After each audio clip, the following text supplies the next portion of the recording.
Hey, as many of you know, I don't like wasting time, so let's get right into installing an SW-Motech tank ring and tank bag.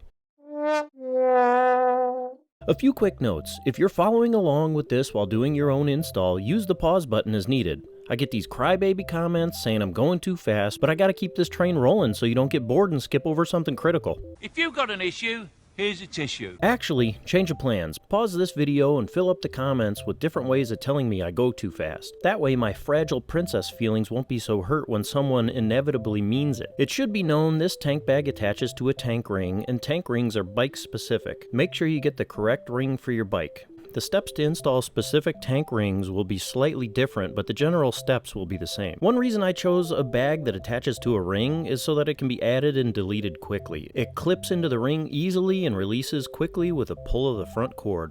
I like that the bag attaches to the raised ring so it doesn't sit directly on the tank like other bags with clips or magnets. This tank has some steep contours and the magnets won't work on it anyway. As always, let's take a look at the tools I used. Again, if you're installing on something different than a 2020 BMW R1250GS Adventure, this might vary slightly. For the tank ring, I needed a T25 Torx and some non-brand affiliated blue thread locking liquid. This blue is in a red bottle.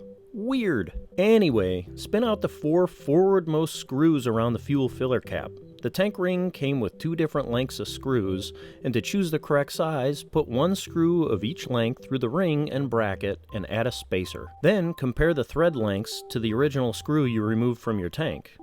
For me, the long screws were correct. On the bike, put your spacers in, place the flat bracket on top, then the actual ring. Add some blue to the new screws and tighten everything down bit by bit. Moving on to the tank bag. It comes with the clip, a plastic template, screws, a 3mm hex, a drill bit, and a shoulder strap for some reason. I see your low fashion and raise you high fashion. They leave it up to you to attach the clip mechanism to the bag since no tank is created equally. This means you're going to be drilling some holes, but don't get nervous because it's easier than it looks and I'm going to tell you what to look out for. Before you drill, on the bike, attach the clip to the ring and add the template with the words facing down. Place the tank bag on top and slide it to where you want it to live and check that your bars don't bonk into it. Lift the bag up gently and the template should come with it, and eyeball that the holes aren't over any rivets. Open the bag and move the inner lining so that you don't drill through it. I put some old scrap wood inside to add support. I want to minimize the chance of drilling a slanted hole or blowing through the back of the fabric too fast. You have the option to drill holes for a security pin and a place to feed wires, but I just did the 4. Remove the template and place the clip over the holes. Skeet some blue in there and use the 3mm hex to snug up the screws. Secure the inner lining and connect the release cord to the button in the front. And that's it! You did it! As always, thanks for watching. I've got a few more videos to come for the GS, and in the future I might have a few more on the Ducati 1299,